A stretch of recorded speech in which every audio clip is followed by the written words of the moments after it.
Oh, I bet he wished he could use that strange sign language in the office. Then he wouldn't have to talk to me at all, or write, but could just order me about with a twitch of his hand. And what did he mean? Move. Move where? Kareem was in motion already. With 2 steps he was at the rope. Giving it a hearty tug, he tested whether it sat well. Apparently not displeased, he gripped it with both hands. For the first time, the significance of the rope hit me.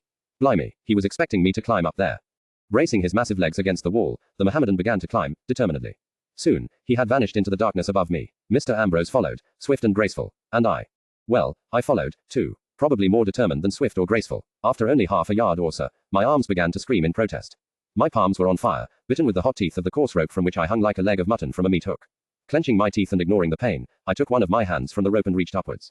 Thank God I was wearing men's clothes. The weight of my usual collection of petticoats would have been enough to drag me to my doom. Halfway up the rope I decided that, yes, my derriere was too fat. I really had to do something about it. Not for the sake of appealing to Mr. Ambrose. No, not at all. Simply for the sake of rope climbing. Maybe I should eat less solid chocolate. 3/4 of the way up, I looked towards the sky, only to see Mr. Ambrose's face above me. He made another sign at me, which I immediately understood. Hurry up. What are you dangling down there for? I clenched my teeth again, wishing I had enough breath for a solid, unladylike curse, and reached up once more. Finally, I felt another hand close around mine and pull me up. It was a hand I knew well. Strong, smooth and hard. Mr. Ambrose's hand. His other hand closed around my wrist and heaved. Maybe he groaned a little more than was strictly necessary. My derriere might be a little generous, but I wasn't that heavy. I had just gotten my feet on solid ground once more, when Mr. Ambrose grabbed my shoulders, pushing me forward and down. Before I knew what had happened, we were cowering on a stone staircase leading up to the wall, and looking over the edge of the walkway. Immediately, I saw why Mr. Ambrose had pushed me. At the other end of the walkway, a soldier in red uniform had just reached one end of his round and was turning towards us.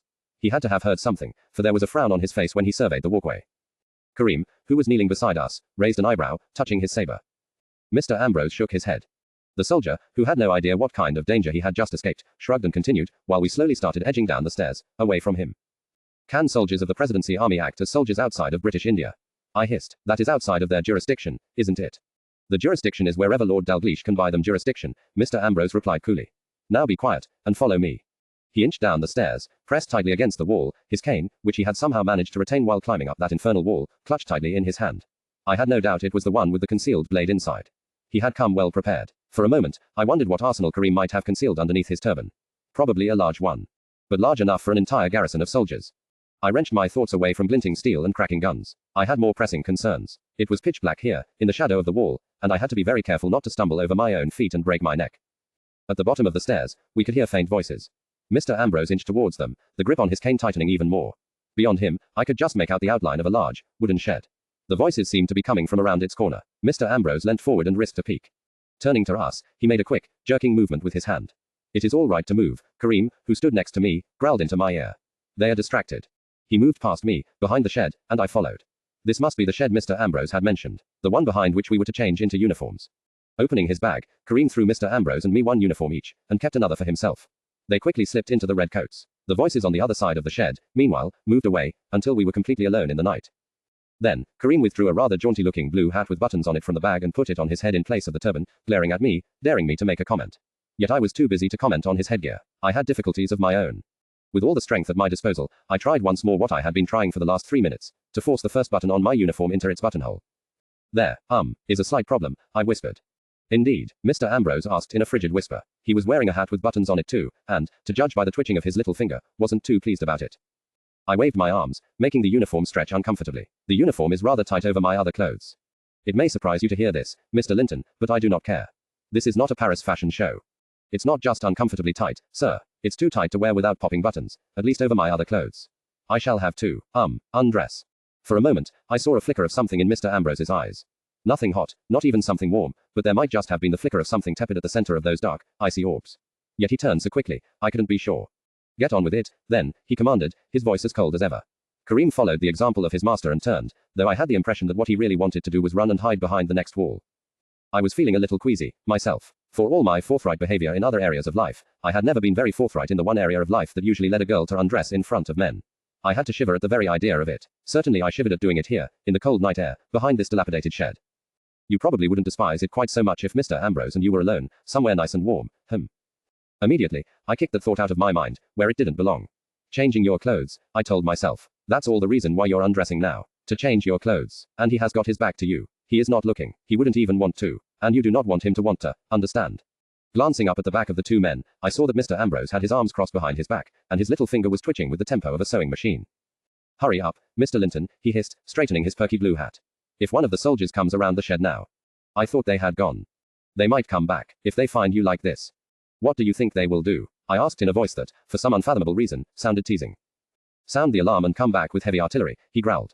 Now that was a blow below the belt. Or not really, because currently I wasn't wearing any belt. In fact, I wasn't wearing much of anything, except a pair of drawers and my corset. It was getting rather chilly, particularly around the shoulders, and I shrugged into the red uniform as quickly as possible.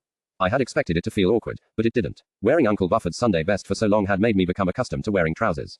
The military outfit, with its burning colors and padded shoulders, rather gave me a feeling of confidence, though that feeling was slightly offset by the ridiculous hat. With a deep breath, I fastened the last button. All right, I whispered. We can go. Mr. Ambrose didn't move. You are fully clothed. Yes. Kareem, turn around and check if sure she is fully clothed. Sahib, Kareem protested, not moving an inch. I can't do it, Kareem. Yes, Sahib, as you command, Sahib. One hand over his eyes, with only a minuscule crack open between two fingers that could be closed the moment he detected any sign of indecency or devilry, Kareem slowly turned towards me. I rolled my eyes. To tell the truth, I was getting slightly miffed, and had almost forgotten the hundreds of soldiers around us and the mortal danger we were in. I mean, I surely didn't look that bad in underwear. She is decent, he announced in a low rumble. Then, thinking again, added, at least as decent as she can be. I see. Then let us waste no more time. Without turning to glance at me, Mr. Ambrose strode to the corner of the shed and peeked out into the courtyard. There are no soldiers nearby, he whispered. There are two of them farther down the courtyard, approximately 20 yards away from us. We will go around the back of the shed. When we emerge from behind it on the other side, they will not notice, or think we have come from the other side of the courtyard. From where they are standing, it would be nearly impossible to tell the difference. He crossed to the other side of the shed and positioned himself at the corner there. Ready? He asked. Yes, sir, I said, my heart hammering. By now, the soldiers who surrounded us had more than returned to my consciousness. They had usurped it. Playing dress up behind the shed was all too well, but now we would step out into the open again, and our disguise would have to hold. Yes, Sahib. Good. Remember, when you step out, look relaxed and comfortable. You mean like you always do? I asked, sweetly. Mr. Linton. Yes, sir. Be quiet. Yes, sir. Of course, sir. On the count of 3. 1, 2, 3. He stepped out into the courtyard, and started marching in the most perfect military step I had ever seen. In his brilliant red uniform he looked the picture of a handsome young soldier. I stared after him, an odd tugging sensation in my gut. Come on, Kareem growled from beside me. Or do you wish to stand around here gaping for the rest of the night? With a hurried shake of the head I started forward. The moment I stepped out from behind the shed, I could feel them on me, the gazes of the hidden gunmen who were stationed all over the roof. I could feel their eyes boring into me, probing me, as Lord Dalglish's eyes had probed me, searching for truth and purpose. My eyes fixed themselves on Mr. Ambrose's back, a few yards in front of me. Please, I thought, desperately. Please don't let them guess the truth about him. Would you even see blood on that red coat? Or would there just be a bang, and he would crumple silently to the ground? I didn't know. All I knew was that I didn't wish to find out. Get a grip, I snapped at myself. The gunmen aren't watching you. They're watching the outside for intruders, not the inside for their own soldiers, and that's what you are now. It is just your imagination running wild. If only I had been better at convincing myself. Beyond Mr. Ambrose, the gigantic double-winged front door loomed. I was just wondering once again how the dickens we were going to get it open, when suddenly, one of the wings swung open with a creak. 2 soldiers stepped out. My heart almost stopped. What would we do? What would we say?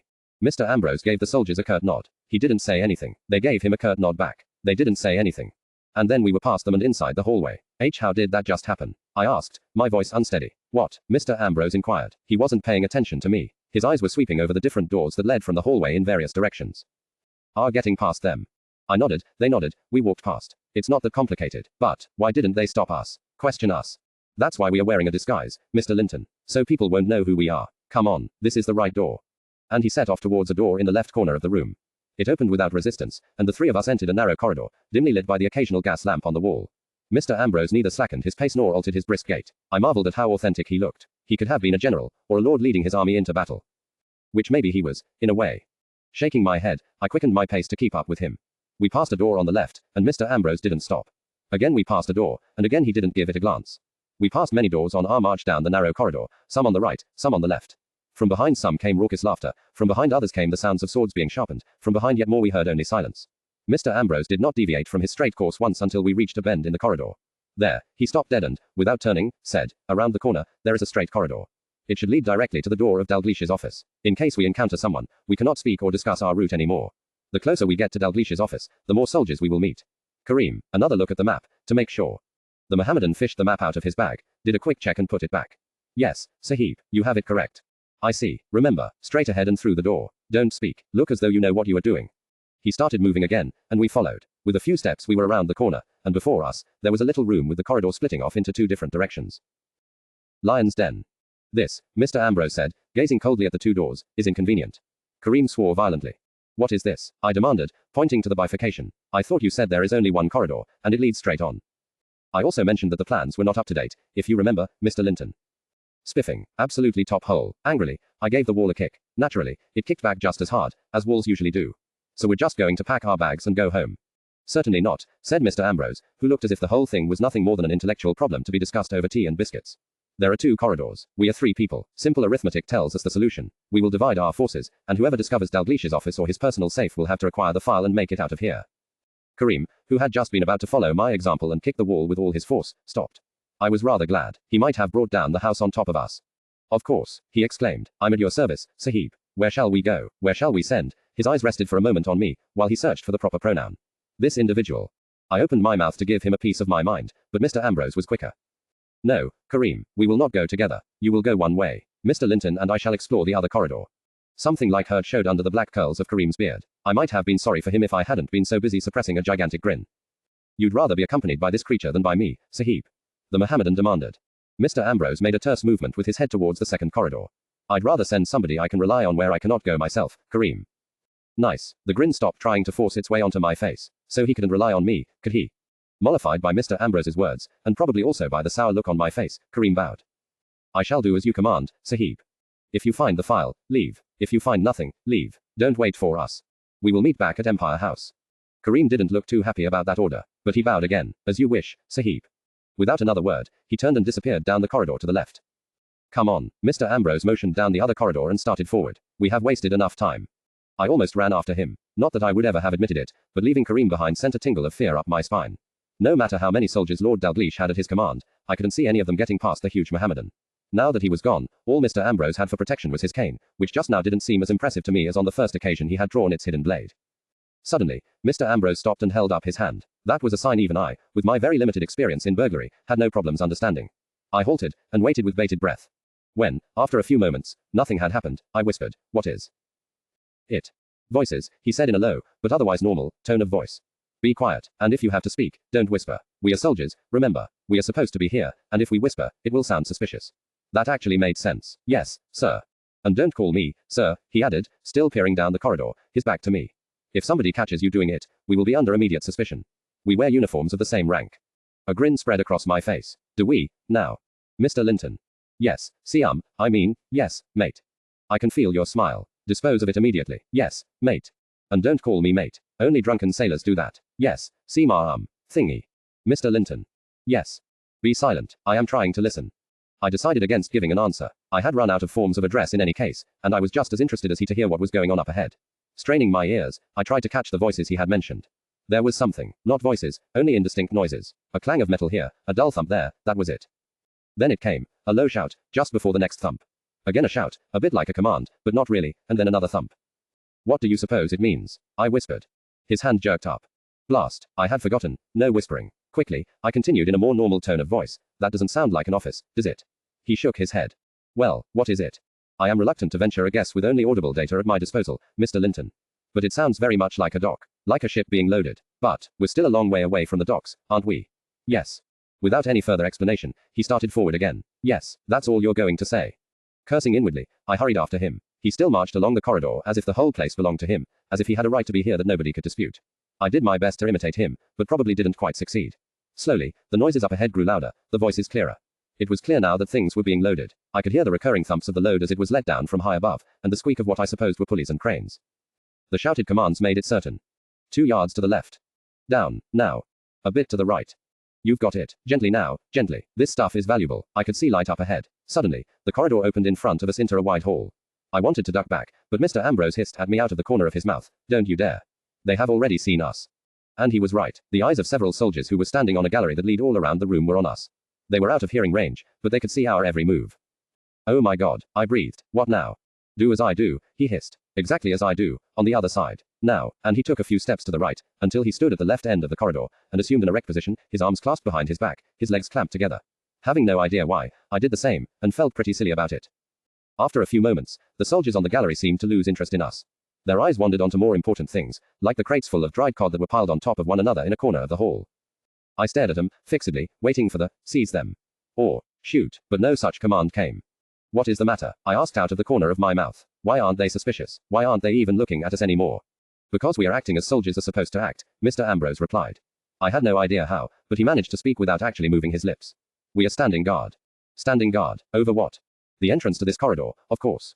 What would anyone want to guard it for? It's just a corridor. Soldiers aren't trained to think about why they do things, Mr. Linton. If they were, nobody would ever get an army together. Now be silent. Out of the corner of my eye, I glanced at his face.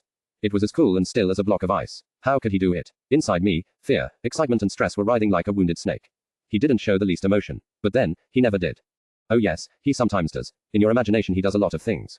Behind my back, I clenched my hands together. No, I couldn't follow that train of thought. Not now, not here of all places. Quickly, I let my eye wander through the hall to find something to distract me. There was certainly enough to see.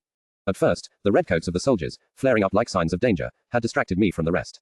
But now that they seemed to have lost interest in us entirely, I took in the rest of the giant room.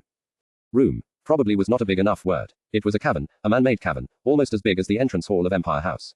I could see that Mr. Ambrose and his nemesis had the same penchant for giant proportions.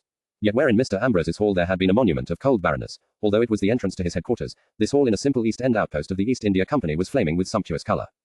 The walls were dark, red brick, interspersed with wooden beams painted red and white.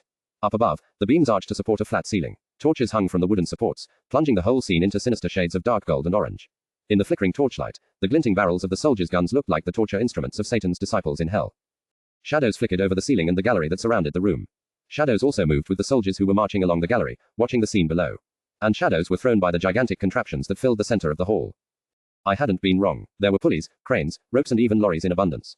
They formed a labyrinth through which hundreds of workers scuttled like ants over an anthill, carrying, fetching, shouting.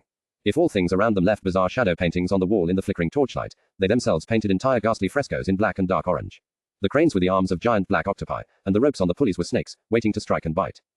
Under the ghastly play of shadows, on each of the four walls of the hall, hung a gigantic tapestry displaying a coat of arms, two roaring lions on either side of a shield showing a red cross on white ground. Although I had never seen this particular crest before, and the shadowy monsters on the wall made it hard to see, I had no trouble guessing what it was. We were in Lord Dalglish's lair. There was only one thing it could be, the official coat of arms of the Honourable East India Company. Under the farthest of the tapestries, the one directly opposite me, the entrance to a tunnel gaped like an open maw. Tracks ran down into the tunnel, disappearing out of sight to God only knew where. One thing was for sure, this was no mere warehouse or office building. Slowly, I raised my eyes again to the towering golden lions above the entrance to the tunnel. Come on, they seemed to say. Dare approach, dare enter into our forbidden realm. We will tear you to shreds before you've taken one step. Nonsense. Taking a deep breath, I straightened and tried to look unconcerned. Get a grip, Lily. Those lions are just pieces of printed cloth. Do you want Mr. Ambrose to think you're scared of giant colored bed sheets on a wall? No, I did not want that, particularly after the incident with the wooden dragon. I glared at the lions, meeting their bold, glittering gaze head on. My eyes fell on a blue band that wound like a snake under the lion's paws. There were letters on it, yet even though they were printed in bright gold, in the semi-darkness of the hall they were nearly impossible to make out. Was this English? No, it looked more like a foreign language. Auspicio, Regis, A Senatus, Anglii. What did that mean? By the authority of the King and Parliament of England. Startled, my eyes flicked to where Mr. Ambrose was standing, the perfect model of the British Indian soldier. That's what it means, he said, again managing to speak in his cool, calm voice without his mouth even twitching. The motto under the coat of arms of the East India Company that you were staring at. By the authority of the King and Parliament of England. How did you know that was what I was looking at? I hissed. Your lips were moving, forming the Latin words. When I say, be silent, Mr. Linton, that also means don't move your lips. Too preoccupied to argue, I gave a tiny nod and swallowed. My eyes once more took in the soldiers on the gallery, then returned to the roaring lions on the giant tapestries, and to the words they shouted at the world. Auspicio Regis A Senatus Anglii. No wonder Lord Dalglish felt justified in doing whatever he wanted. He had the Queen's official seal of approval. Beside me, Mr. Ambrose tensed. Tensed more than he was already tensed, I mean, which, considering his normal stance, was an impressive feat. Out of the way, quickly, with those words hissed into my ear, he sprang away and pulled me after him in a decidedly unsoldierly manner. We were behind a heap of crates before I could utter a word of protest. And then I heard his voice, and the protest died in my throat. Have everything loaded onto the ship immediately, please, Captain. I shall await a full report in half an hour. Ice flooded my heart, and I stumbled after Mr. Ambrose, not uttering a single word. Just before he pulled me out of sight, and we disappeared behind the heap of wooden crates, I saw it, out of the corner of my eye. I saw the golden mane and hawk's beak. I saw the steely glint of piercing blue eyes. Lord Dalglish was here. So it is decided. The voice was rough with a hint of Cockney, but many other accents mixed into it. Spying over the top of one of the crates, I saw the burly shape of a ship's captain next to the aristocratic figure of Lord Daniel Eugene Dalglish. A hand gripped my collar and pulled me down. Suddenly, a hard body was pressing into me from behind. If you intend to spy on him over the top of those crates, Mr. Ambrose hissed into my ear, holding me with a granite grip, then I suggest that you remove that blue hat before you do so. It sticks out over the top. Oh, I hadn't thought of that. Embarrassed, I snatched the blue hat off my head. He, I noticed, had already removed his. Pity, it really suited him. Yes, that was the voice of Lord Dalgleish. And what decision have you come to, if I may ask, your lordship? I don't want to appear presumptuous, it is simply a matter of planning. The file is leaving this building, Captain. It is going out to Isle Marbo. My head whipped around to look at Mr. Ambrose. The file, had he heard, too? Yes, I could see that he had. His left little finger was twitching. If you pardon my asking, your lordship, the captain's voice was hesitant. Why did you keep it here at all? Wasn't that a bit risky? I looked over the wall of crates again just in time to see Lord Dalgleish direct a friendly smile at his captain. It was the same friendly smile that a shark directs at his prey. Risky, he inquired, smoothly. Why ever would you think so? Well, the means by which you acquired the file were not exactly. You know. No, I do not know. Please, enlighten me. The captain met the gaze of the steel blue eyes just for an instant. Nothing, he said hurriedly. I didn't mean nothing, your lordship. Lord Dalgleish nodded graciously. I'm glad to hear that. I would be very sad to find out that my staff did not think well of me and my methods. You do think well of me, Captain, don't you? Of course, my lord. I think the world of you, my lord. How fortunate. Then, I believe, we can continue our working relationship in a manner profitable to us both. Now, where were we? The captain opened his mouth to remind his master, but then thought better of the risk of talking, and shut his mouth again. Ah, yes, Lord Dalgleish raised a finger. You were inquiring why I had not brought the file out of here at once. He met the captain's eyes. Doubtless you were concerned because there are so many thieves and crooks in London, and my rightful property is in danger here, am I correct? Yes, my lord, absolutely correct, my lord. Well, I must admit, it had occurred to me to send the file to a safer location immediately. But, you see, unfortunately, it was in code. Puzzlement spread over the captain's face. Code, you mean like code of honor and that gentleman's stuff? No, I mean a secret language. Lord Dalglish's face was still smiling, but his right hand was speaking a different language. It had clenched into a tight fist, the knuckles white. Unfortunately, we have not yet been able to decipher it. Out of the corner of my eye, I saw something on Mr. Ambrose's face. His non-existent expression didn't change, but I thought I saw a dark gleam of triumph in his eyes. And even more unfortunately, Lord Dalgleish continued, the fact that the documents are encoded makes it difficult for them to be removed from London. The greatest cryptographers of the world work here at government institutes. But, now you're taking the file out of here anyway, the captain dared to inquire. Yes, Lord Dalgleish took something out of his pocket and twirled it between his fingers. The object was shiny and yellowish, and looked like some kind of pelt. It took me a moment to recognize the lock of Simmons' golden hair.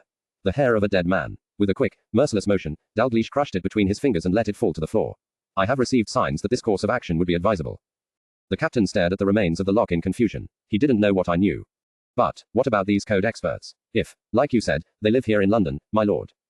I think they should be encouraged to move. Sea climate is very beneficial for one's health at this time of year. I am sure you can explain this to them, very clearly. The captain blanched. Your lordship, surely you are not suggesting. He trailed off. Lord Dalgleish waited, watching him quietly. Finally, he inquired, yes. Once more, there was a friendly smile on his face. The captain swallowed. My lord, these are important men. If they should suddenly vanish in a violent manner. Violence. Dear me, who said anything of violence? Lord Dalglish's smile widened a fraction. You must have completely misunderstood me, Captain. You will encourage these people to take a holiday, nothing more. I am sure they will see the benefit of it when you have explained everything adequately. The captain's head slumped down. It was probably pressed down by the weight he knew would come if something went wrong. If something went wrong, everything would be on his head. Lord Dalglish's innocent smile made that clear. Lord Dalgleish would always be innocent. The disappearance will not go unnoticed. He started a last attempt at convincing his master. The press. The press will follow my suggestions and be discreet. I own it, after all. Well, not all of it, my lord. Some of it belongs to Mr. Ambrose. The friendly smile froze on Dalglish's face. Around them, the workers stopped in mid-stride and turned towards the two. Silence fell over the hall, as more and more pairs of eyes fixed on them. Waves of silence spread out in the pond of the hall from the pebble that had been Mr. Ambrose's name. It seemed to dawn on the captain that he had made a very serious mistake. The last remnants of color drained from his face. Dalgleish took a step toward his subordinate. What, he said very kindly and slowly, in the manner of a patient headmaster talking to a disobedient child, did I tell you about mentioning the name of this man in my presence, Captain? The captain's mouth opened and closed. No words came out. Do I need to remind you again of the consequences if this should occur again, Captain? No, my lord. I remember perfectly, my lord. Excellent. Dalgleish turned again, and continued on his way. At a flick of his hand, the laborers whirled around and started to work again, twice as fast as before. Kindly have the file brought aboard and stored in the safe, Captain. Make sure it is in a watertight pouch.